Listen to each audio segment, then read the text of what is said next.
My true passion is fighting malnutrition. Well, I always knew I wanted to dance. It's one of the things that just came naturally to me. My passion is really education and teaching. And I just fell in love with social work. I applied to med school, and once I got there, I was like, yeah, I totally made the right decision. I really loved every day of it. I liked everything that we learned. I knew that I really loved to teach and that I had a gift for teaching. It came very naturally to me. It made me feel lit up when I got to do it.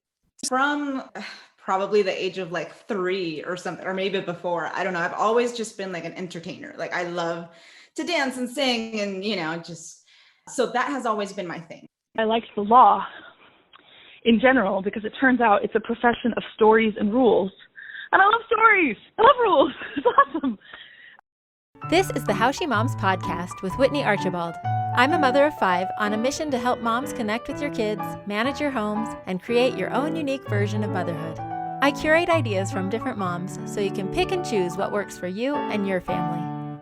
There's nothing quite like listening to people talk about their passions. You can almost see the sparks. It's actually one of my favorite things about podcasting. It's so fascinating to see how everyone gets lit up by different things and how those passions evolve and develop in different stages of life. Brooke Romney, one of my favorite writers, published a blog post last week that celebrates this variety so beautifully. She says, "We are all so different. One woman feels change is happening too fast, while another is sure it's not fast enough. One is giving her all to a cause she believes in, while another is navigating her own personal wilderness. One is gathering and mobilizing, while another is quietly, steadily serving. One reads, researches, and studies, while another acts quickly and boldly on feeling. One changes the world on a big stage, while another barely holds her own little world together. There's a divine reason for this. God loves variety. God needs variety. He created each one of us differently so every gap could be filled." To Brooke's beautiful words, I would add, one woman chooses a passion or two early and cultivates it her whole life. One pursues many different passions at different times in her life. And one really struggles to find anything that really lights her up. I talk to women who fit into all these categories all the time and who move between them as circumstances change. My friend Molly Liggett currently fits into the struggle category as she approaches a new stage with all 6 of her kids in school. I was definitely passionate about taking care of my little kids. I loved being home with them. If I was going to be a stay-at-home mom, I was going to be a great stay-at-home mom. So we did park dates, we did play dates. I was always doing interactive things with my kids and taking my kids to all the places like story times and museums and zoos. I really did love that stage of life. I loved being home with my little kids. I loved being there for those moments. I very much enjoyed that stage for about 10 years.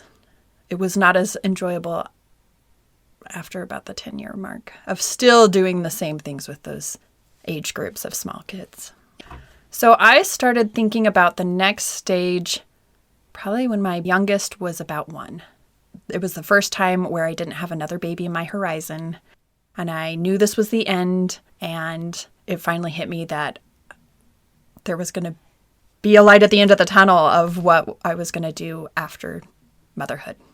And now that she's in preschool and I do have time to myself, I've really been exploring, okay, well, now what? Now what do I want to do? It was actually very hard for me to not know what I wanted to do next.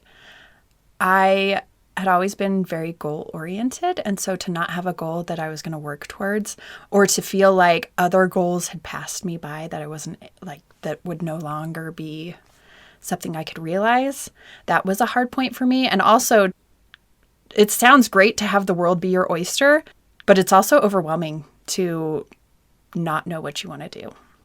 So once I realized, like, okay, I do want to go back to work. I want to do something. I started talking to everyone I knew who had a career that they liked. And so if I met somebody and they seemed to enjoy their career, I was like, okay, so what do you do? How did you get into that? How do you like it? And so I pretty much asked everyone. But I also decided this is a unique opportunity for me where I have this extra time. So I'm going to see what hobbies I like and what kind of things I want to do. So I have been playing the piano a lot. And my mother-in-law is an artist, and I go and try to paint with her. And so I've been exploring options that aren't necessarily career related just to see if I would be passionate about those. Today, we're going to do just what Molly has been doing on her passion quest. We'll hear from 9 different women about how they discovered their passions, from law to flamenco. In fact, I'm dedicating the whole month of May to stories of how women have discovered and pursued their passions, and I will continue to revisit the topic in the future as well. Some of these women have pursued their passions through their careers, some through hobbies, some through volunteer work. Others weave their passions through everything they do. I'm hoping that this will be especially helpful if you, like Molly and so many other women, are not quite sure what you're passionate about right now. If you can't figure out how to fit your passions into your current circumstances, or if you've lost sight of what sparks your interest, excites you, and brings you joy and fulfillment. I discussed this topic with my friend Rachel Nielsen, who hosts the 3 in 30 podcast. We've both noticed that many of our listeners have struggled to identify their passions. I hear from a lot of listeners, a lot of women in the 3 in 30 community that don't know what it is, that they know that they're feeling pulled. They want to invest their gifts in something, but they don't know what. And figuring out the what is what is so difficult for a lot of us. And I did an interview on my show with Brooke Snow about finding your life's purpose. And she talked about looking back at your life and analyzing all of the times when you felt the most fulfilled, or like kind of those milestone events in your life, not like birthdays or different milestones that way, but just when you look back on your life, what stands out to you as key memories from elementary school, middle school, high school, and write them all down and then see if there's a thread that goes through them all, because that can be a clue. So like my older sister did it.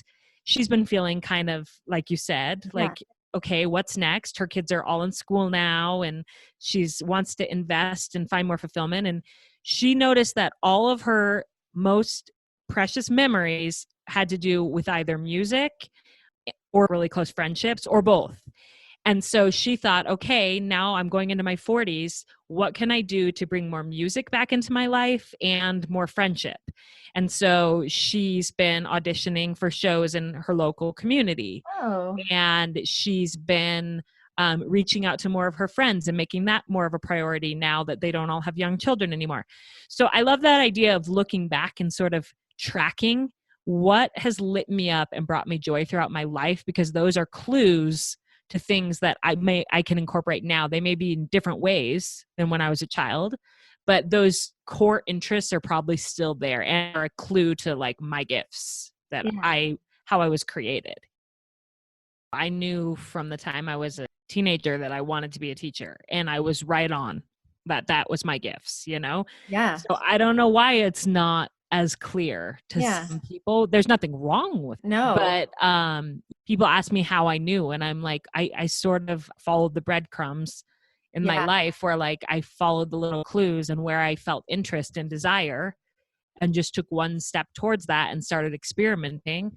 Took some music theory classes and was like, nope, that's not it, you know? Yeah. So sometimes you just have to sort of take steps and then keep going. It's not like it's all just laid out in front of you in a clear path when you start.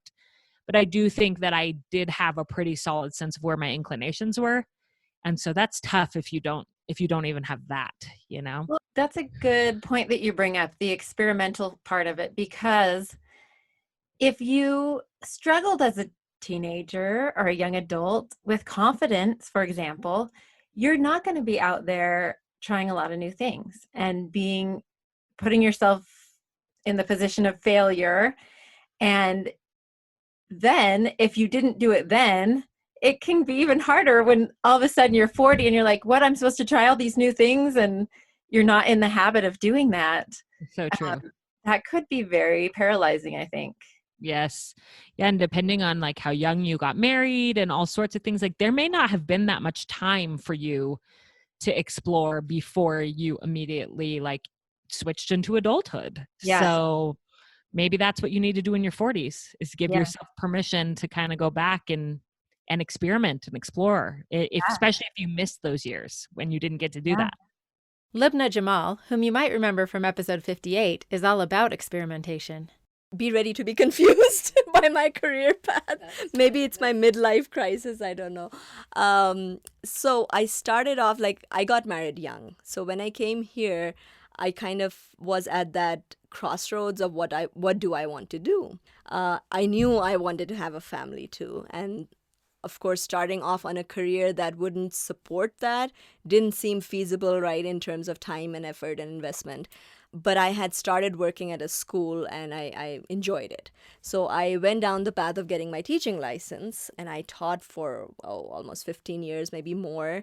And it gave me the flexibility to match my schedule with the kids' schedule. When they were born, I could take some time off. So I was able to balance it fairly well with that career choice. That after 15 years, now the kids are a little older. And I figured, I've come to that point where I want to do something different because I've kind of explored everything I could in teaching. And so I went down the path of photography. So it was a very life-changing decision to go into something you've never done before. And it's risky and you can fail. And you have to take a leap of faith and see where it takes you, right? So I learned those things about myself just by doing that, just by deciding that I want a career change.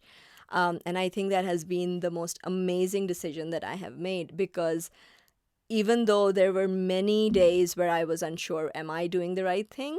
It was still something that challenged me. And I'm like, I'm not giving up just yet. I will learn. So I taught myself a lot of things. I taught myself some business aspects of things. And then that kind of led me to my MBA degree. So I'm studying full-time. I'm enrolled full-time in an MBA degree because I started off with, okay, I want to learn more about business, how that operates, started with a certificate course, ended up enrolling full-time. And then thinking, maybe I could go work in a totally different field. It doesn't just have to be photography. It could be something I've never done before. Lubna is also a writer who very appropriately blogs at themeanderingpath.com. I love how she's not afraid to try new things. If you're trying to figure out what to even experiment with, Jen Brewer has a great exercise for you. It's funny because I just put my 17, almost 18-year-old daughter through this little system today, because she's trying to pick a major in college and she's trying to figure out, I don't know what I want to do. So I draw 2 circles on a paper. It makes a Venn diagram. On one of them, you label talents, skills, or gifts. And you just fill that. And it's not a time to be humble. It's not a time to pretend, I can't sing, even though you've got a voice of angels. Things you're good at, either that you're naturally good at or that you've built skills. You fill that. You just write. No filter. You just let it go. The other circle, you label passions. And my daughter's comeback this morning was, I don't have any passions. So if you feel like that, if you feel like I've been changing diapers for the past 5 years, I don't have any passions. It's, if you were to ask yourself the question, if time and money were no obstacle, what would I do? And the number one thing people say is travel. Okay, fine, put that down, but then go to your next one. Seriously, if I were given an entire day to do whatever I wanted to do, what would I do? That goes in your passion circle. Or if you find yourself really looking forward to an activity, I can't wait to do this, that's your passion. Or you've done something and you lost track of time, that's your passion. It's those little things that you love. And again, it's not what you're supposed to love. It's not what you tell people you love, just for you. Things that you love to do. And again, no filter, write it down without thinking. And then you step back and you look at those 2 circles and you see things either that fit into both circles or things that are complementary between the circles. Look at that, and that gets you centered on what your core is. Because I went through this where I would do everything. I taught aerobics once. I would teach classes. I got involved in everything. And I found myself just getting tired because I wanted to do these things, but I didn't know what to hone in on. And when I finally realized, okay, I love writing. I love speaking. I love malnutrition work. Maybe I should look at those 3, how those things work together, what I can do with that. And she pursues these passions wholeheartedly. She's published several books, and she travels to a small village in Guatemala several times a year, often with her husband and all 7 of her children, to help educate the local population about nutrition and gardening and to help them set up sustainable systems. I feel the most alive when I am digging a garden in a completely forgotten remote area that's not even a blip on a map somewhere, so that some family can have food to feed their kids. That to me is my total zen. And that's part of why I truly feel like I was put on this earth. It doesn't mean that I don't focus on my kids, but it means that I definitely carve out time that I can do that. When I'm home, writing is my oxygen. I will let my house go to pot, if I'm truly honest, to get some writing time in. And it's okay. I used to feel guilty about that. And now I'm like, yeah, they can all clean. It's okay. Because they can either come home to a clean house and a bitter mom, or a dirty house and a mom who welcomes them because I got my writing time in for the day. You can find Jen at jenbrewer.com. If her list-making approach is hard for you and you have trouble filling that Venn diagram, one great way to get those lists rolling is to ask your close friends and family to help you. They've probably noticed many of your strengths, talents, and interests that you may take for granted. Mary Reckmeyer and Jennifer Robison talk about this in their fabulous book, Strengths-Based Parenting. They say, talents are so innate, so ever-present that you might not even realize you have them. In fact, people typically think that whatever talents they have, everybody has. That's how closely intertwined your talents are with your behaviors and your perception of the world. I experienced this recently with a friend of mine who said she really didn't have any passions. I know that she's fascinated by nutrition. She's also passionate about fitness. She's one of the only women I know who's disciplined enough to work out alone every morning with only herself to be accountable to.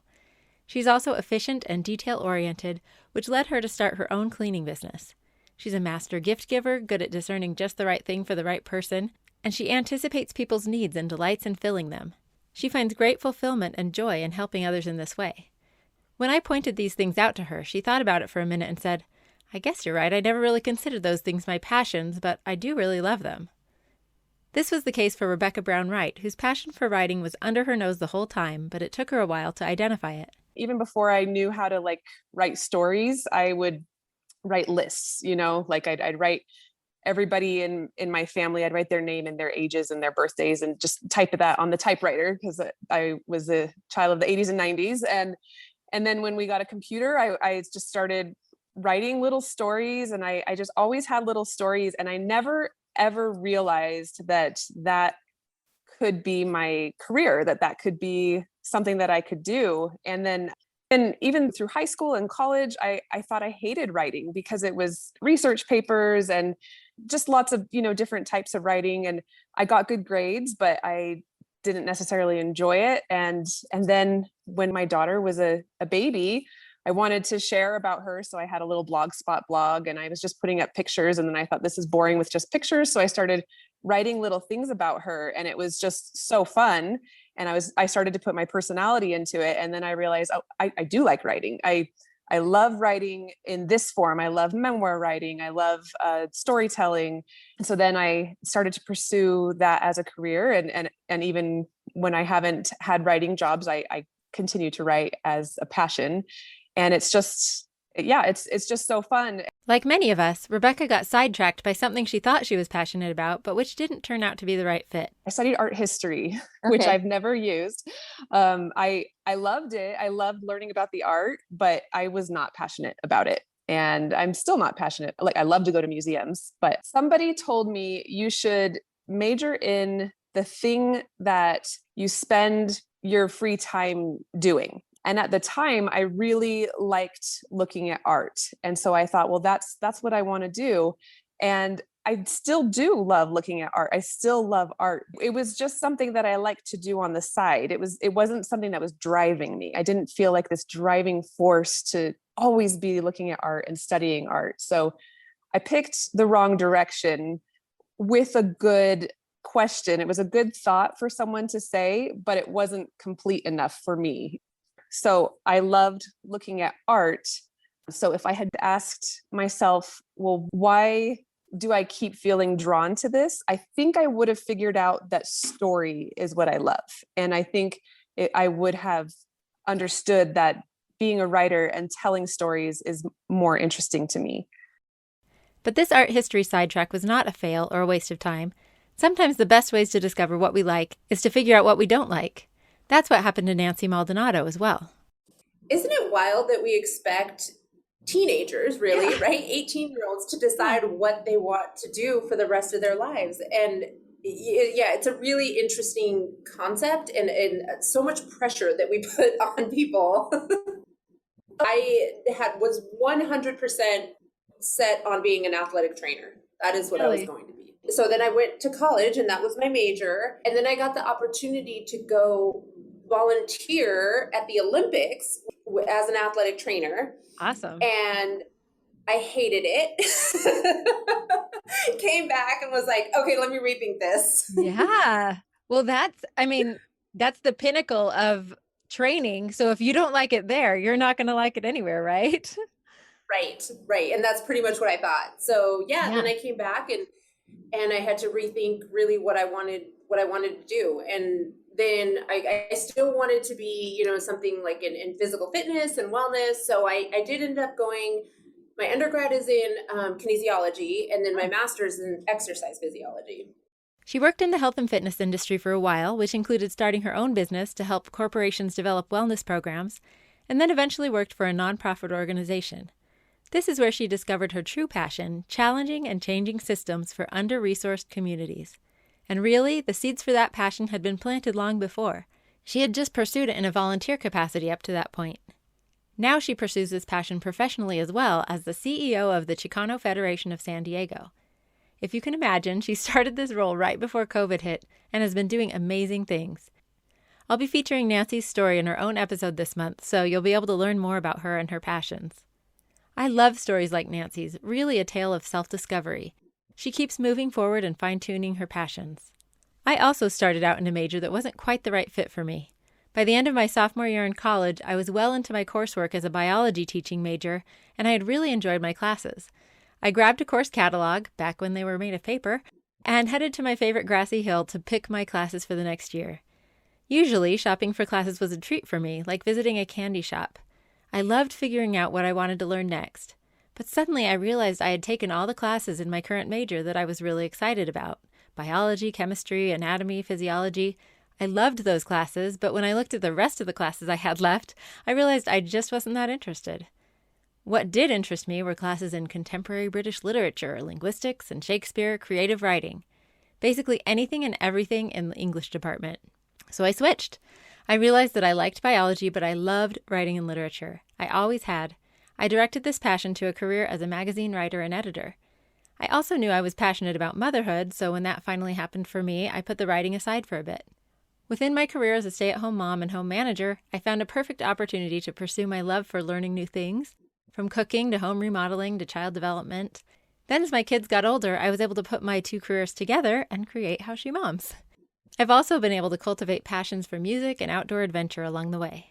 And now more than ever, I've been able to learn new things with the abundance of information that's become so accessible, through online courses and podcasts, documentaries that we can access on demand, and books in so many different formats. We live in an educational wonderland. You don't have to be in college to have that course catalog experience that I had. Browsing through an e-learning site can be a great way to identify what sparks your interest.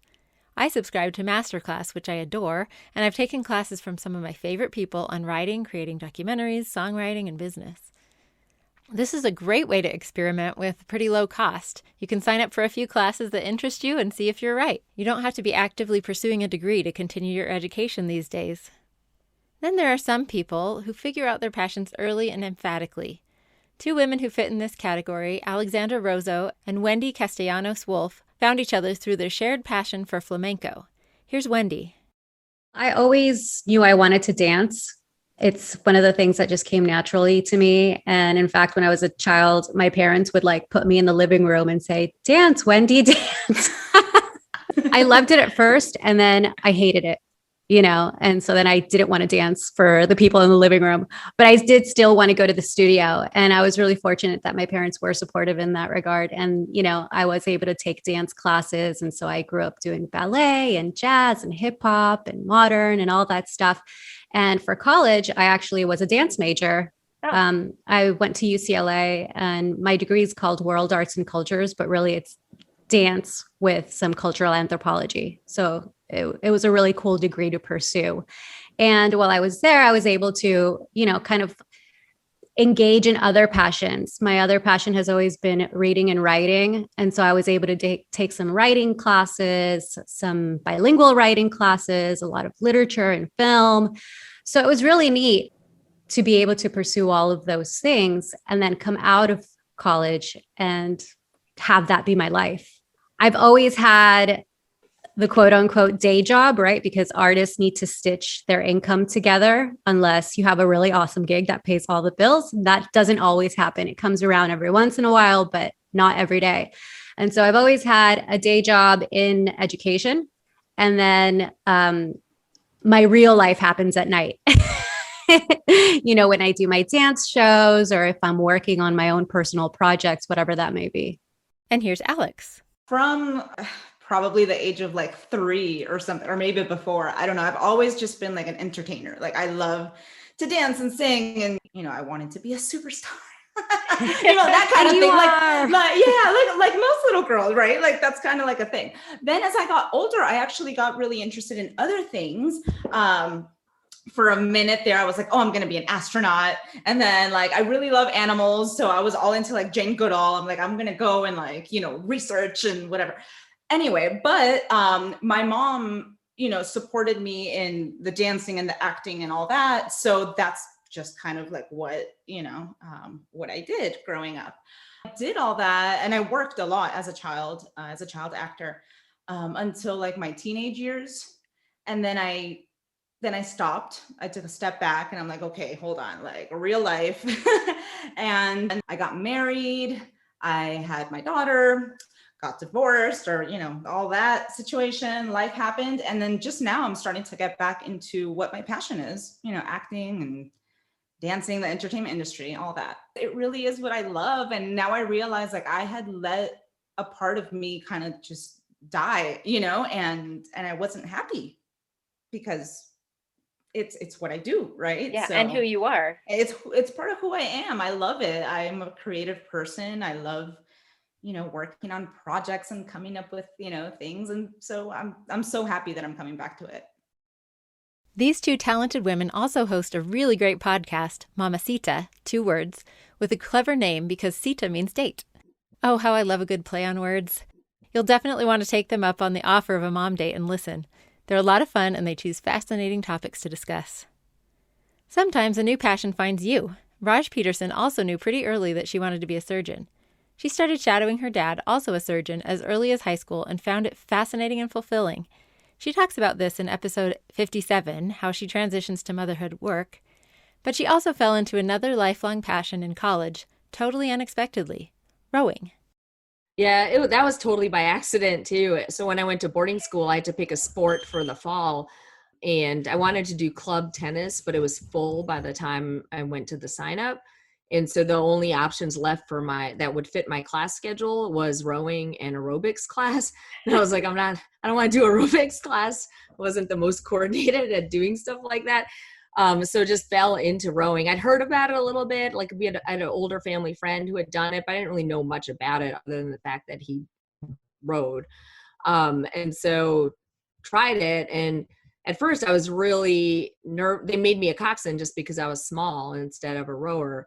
And I was really nervous about that because I didn't like talking to people and I was super shy.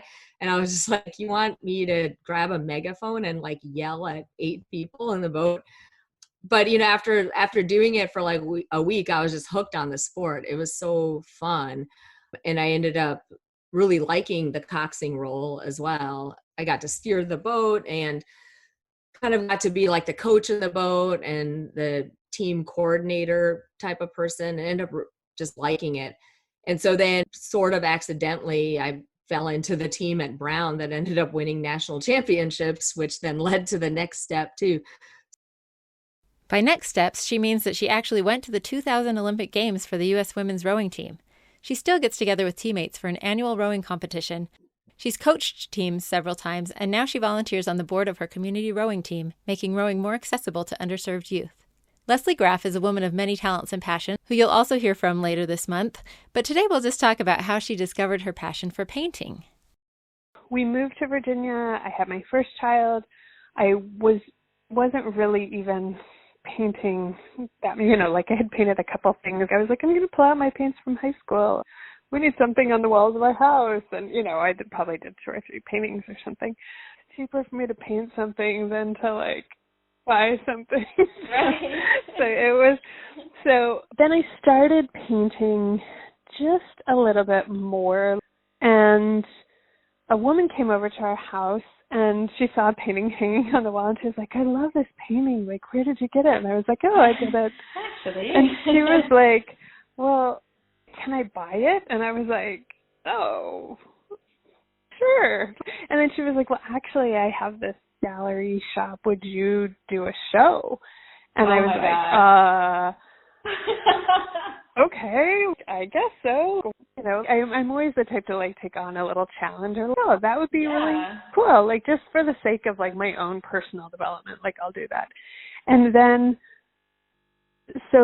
I painted a bunch of paintings, which was really good for me. Like I was using like nap times and my son was asleep and I would like pull out my paints in the kitchen and paint. And then an hour later, 2 hours later, I'd clean it up, put it all away.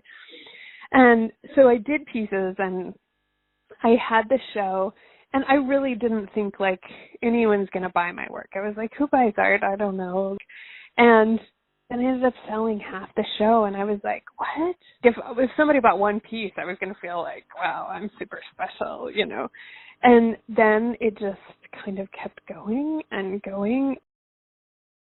I love that story of how Leslie was discovered so much. And I'm so grateful because now her art hangs on my walls and I love it. You can check out her amazing art at lesliegraff.com with 2 F's, and you'll hear more of her interview later this month. Ashley Brown pursued a nursing career mostly for practical reasons and discovered a new passion along the way. I feel like I discovered my passion once I became a nurse. So let me be honest, I decided to go into nursing because one, my mom was a CNA for like the longest time. Like she's always been a CNA, took care of elderly. And I used to go to work with her often. I love the geriatric population. I love older adults. They are my heart. I love them. And so I knew, okay, I'm going to go into nursing. And I also knew that it would be able to provide for me. So I was like, I'm going into nursing. This is what I'm going to do. And of course, I love helping people. I'm a caring person, like a nurturer at heart. So I love that. So I'm like, okay, let's do nursing. And the fact that my strength is like execution, like, yes, like nursing, we have to execute, right? And I'm also heartfelt. So that just was a good combination. But I didn't discover my passion, which is really education and teaching, right? And helping people go from where they are to where they want to be. I didn't discover that until I started to train new nurses and students. That's when I was like, oh, I like this feeling. This feels good. Like I'm helping them. I'm learning more myself because when you're educating and teaching others, you have to constantly be learning as well. And I love that.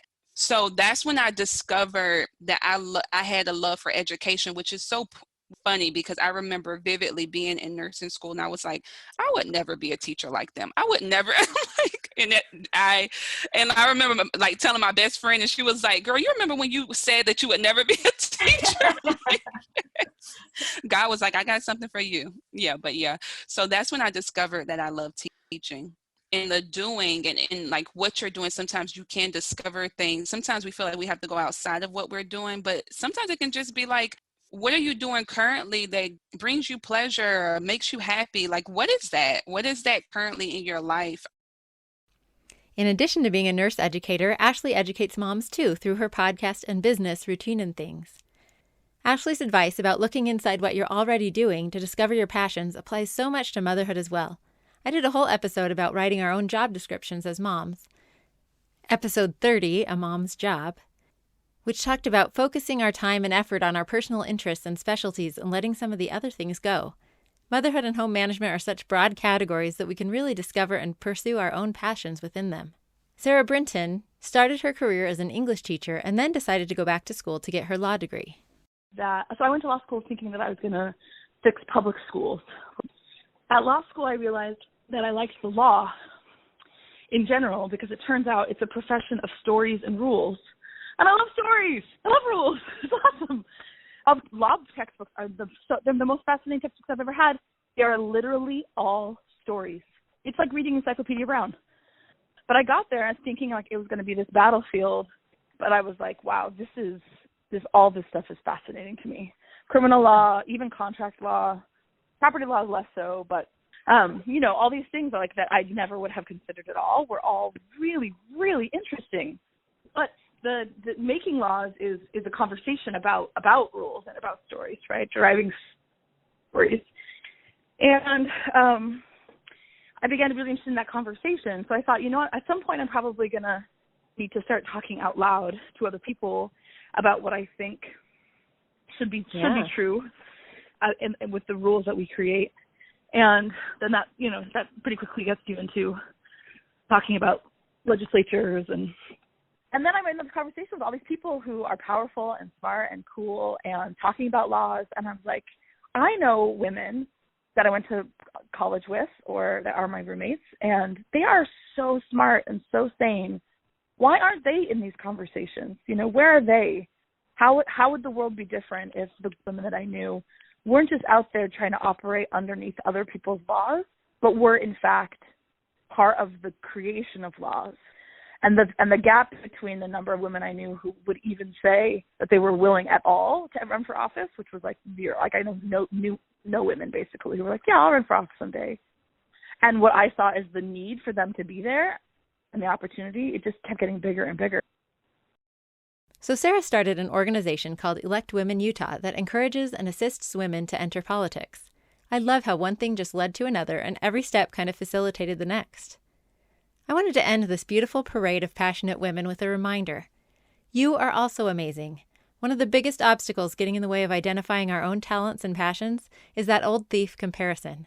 We see other moms, like many of the women featured in this episode, who are living big dreams, and think there's something wrong with us if we're not hustling after a side gig or getting verified on Instagram. But there's nothing wrong with you if you have no interest in becoming Insta-famous or moving up a corporate ladder or filling an art gallery. The world would be pretty boring, and not to mention really competitive, if we all followed the same dreams.